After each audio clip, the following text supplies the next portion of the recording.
Jonathan Edwards, class of 2010, kinesiology program graduate. The Firefighters, Night Before Christmas. By Kimbra Cutlip, illustrated by James Rice. For any firefighter and rescue worker who has ever had to pull a holiday shift, with special thanks to Kenny DiLorenzo and Paul Hollis. Firefighters Night Before Christmas. 'Twas the Christmas Eve shift at Firehouse 1, and the day had been quiet, not one single run.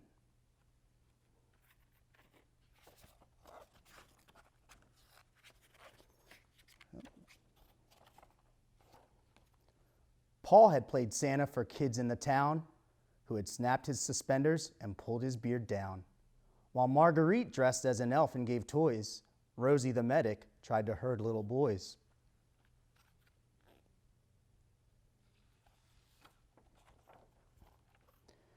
Big Bob had cooked up some chili real hot for a 3-alarm supper in a 5-gallon pot.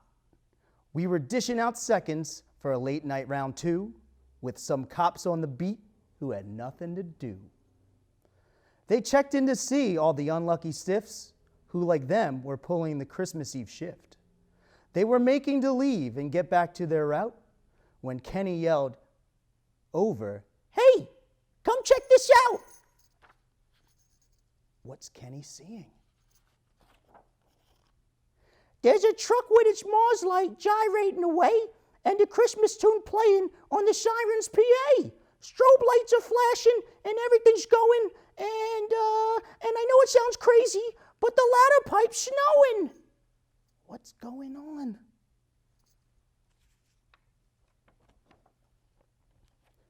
Sure enough, at the door to the ladder truck's bay was an aerial rig with lights on display.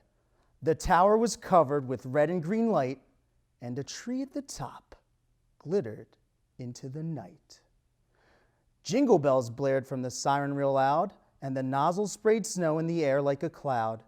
"Well, here's our white Christmas," I said through the clatter. Then frosty old firefighter dashed up the ladder.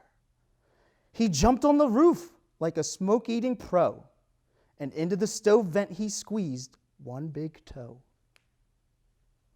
Then he stuffed all the rest of himself down there too, and we ran to the kitchen to see what he'd do.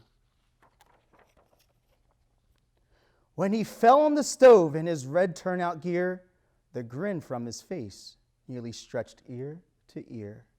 There was a soot in the wrinkles that framed his blue eyes, and his ash-colored beard made him look old and wise. A pipe in his pocket stuck out just a bit, and he looked at it fondly. "Been trying to quit."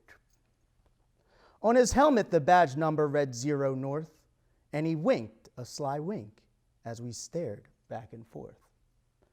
"That smells like fine chili. I could have a taste. Dispatch has been running me into. No time to waste."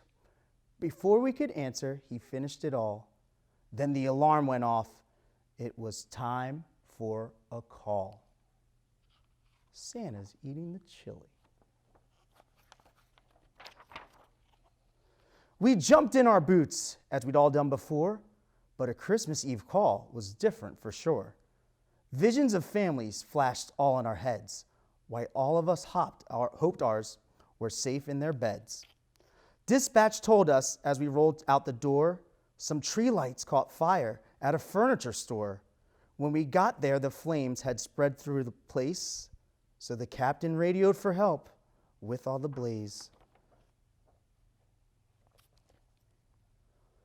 "Engine 1 to the scene," he reported. "Side 1 smoke and fire showing." This was no easy run.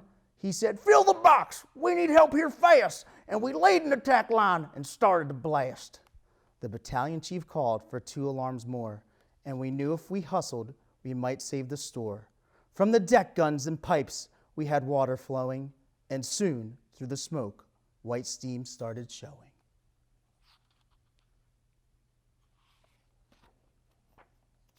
We worked through the night to save what we could. And when it was done, we all felt pretty good. The storefront was gone, but we saved the warehouse, and no one was injured, not even a mouse. We wearily loaded our hose in the bed, but we knew there was plenty of work left ahead. To get back in service, we tend to it all. We had to get ready when we got the next call.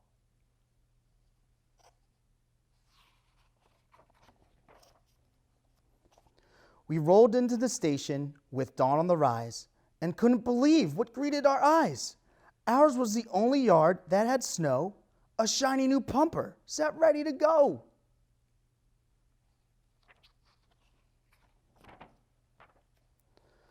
The red firefighter must have been mighty swift.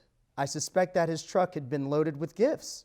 While we were gone, he had laid out a surprise and filled up the station with gifts of all sizes. There were new socks for Louie, whose feet always stunk. For all of her books, Rosie got a new trunk. Eddie and Paul got laptops and games, and a case of car wax was a big thrill for James. James must love his car.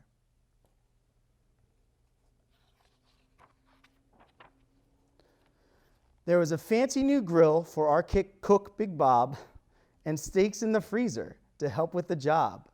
Spot, the house dog, got a collar in red, and Stretch got a specially extra long bed.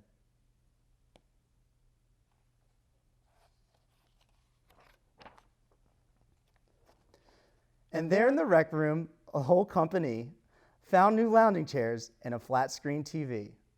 The bill for the cable was paid for the year with 200 channels. What fights we will hear.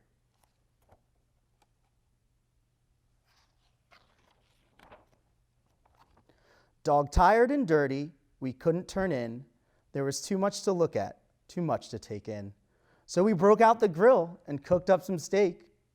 We had pulled Christmas shift. It was our lucky break.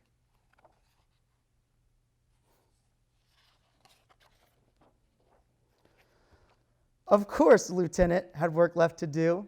On his desk was the logbook and paperwork too. The night wasn't over until it was done, but it seems like the old man had logged in our run.